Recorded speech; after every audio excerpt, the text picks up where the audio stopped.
আলফা স্বাধীনৰ লগত আলোচনা সম্ভৱ নহব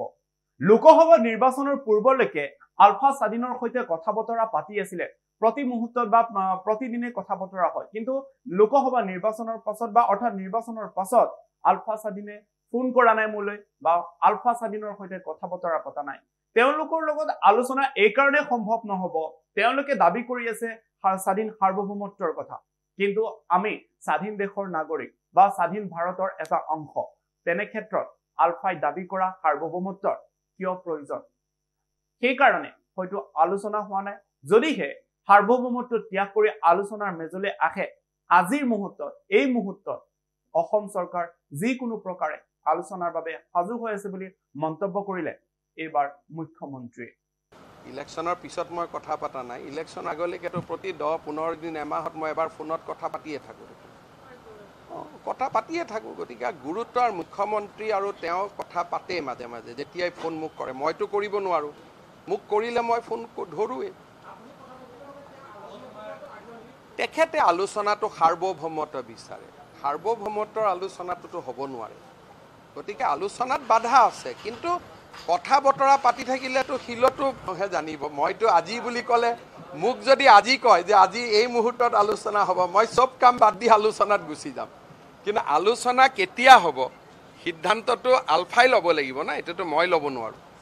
যদি আপুনি অসন্তুষ্ট স্মাৰ্ট মিটাৰক লৈ তেতিয়া হলে মেনুৱেল মিটাৰ অৰ্থাৎ পূৰ্বৰ যি মিটাৰ আছিল সেই মিটাৰ লগোৱা হ'ব আৰু সেই মিটাৰ প্ৰত্যেক মাহে তুলনা কৰিব লাগিব যদি স্মাৰ্ট মিটাৰত পূৰ্বৰ মেনুৱেল যি মিটাৰ আছিল সেই মিটাৰতকৈ যদি 1 পইণ্টটো যদি স্মাৰ্ট মিটাৰত দেখুৱায় তেতিয়া হলে সেই স্মাৰ্ট মিটাৰ বন্ধ কৰা হ'ব অৰ্থাৎ স্মাৰ্ট মিটাৰ বন্ধ হ'ব নেকি ৰাইজৰ যি দাবী আছিল সেই দাবীৰ প্ৰতি গুৰুত্ব দিছে নেকি মুখ্যমন্ত্ৰীয়ে আপোনালোকৰ ঘৰত এটা স্মাৰ্ট মিটাৰ লগাই দিম লগত এটা পুৰণা মেনুৱেল মিটাৰ লগাই দিম ৰিডিঙত যদি 1 পইণ্টৰো গণ্ডগোল হয় আমি স্মাৰ্ট মিটাৰ অসমত উইথড্ৰ কৰি দিম তাতকৈ মই কি কম মানুহৰ বিলটো কমিব পাৰে দৰকাৰ নহলে লাইটটো বন্ধ কৰে কাৰণ মিটাৰত দেখি থাকে মেনুৱেল মিটাৰ নাকিলে লাইটটো বন্ধ নকৰে সেইকাৰণে অসমত ইলেক্ট্ৰিচিটি কনজাম্পচনটো স্মাৰ্ট মিটাৰ হোৱাৰ পিছত কমিছে সেইকাৰণে আপোনালোকে ইয়াত এইটো ইছ্যু কৰিব নালাগে মুছলমান বিবাহ আইনক লৈ যি বিবাহ আইনক লৈ সৰ্বতে প্ৰতিক্ৰিয়াৰ সৃষ্টি হৈছে আমছে প্ৰতিবাদ কৰে মোৰ একো প্ৰব্লেম নাই বা মোৰ কোনো অসুবিধা নাই বৰঞ্চ মই ক্ৰেডিট ল'ব পাৰো কাৰণ অসমত এটা সময়ত এনেজন মুখ্যমন্ত্ৰী আছিল যি আমছুৰ প্ৰতিবাদলৈ গুৰুত্ব নিদিয়ে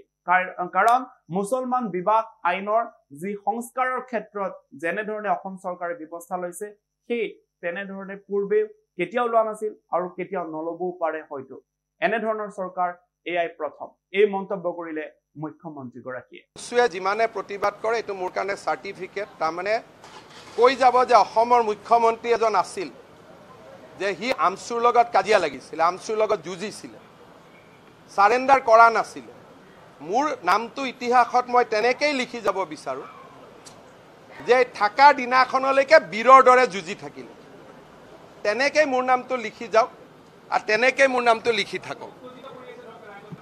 কোনো নাই উত্তেজিত কৰিলেও ইয়াত মই আছো একো কৰিব নোৱাৰে মোৰ কাম আছে মুছলিম পাৰ্সনেল ল কালি পাছ কৰোৱা পাছ কৰাই দিম উত্তেজিত কৰি থাকিব উত্তেজিত কৰিলেও কাজিৰ দোকান বন্ধ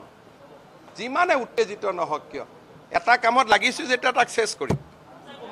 যিকোনো খবৰৰ বাবে যোগাযোগ কৰক 7099017330 অথবা 7099017990 নম্বৰ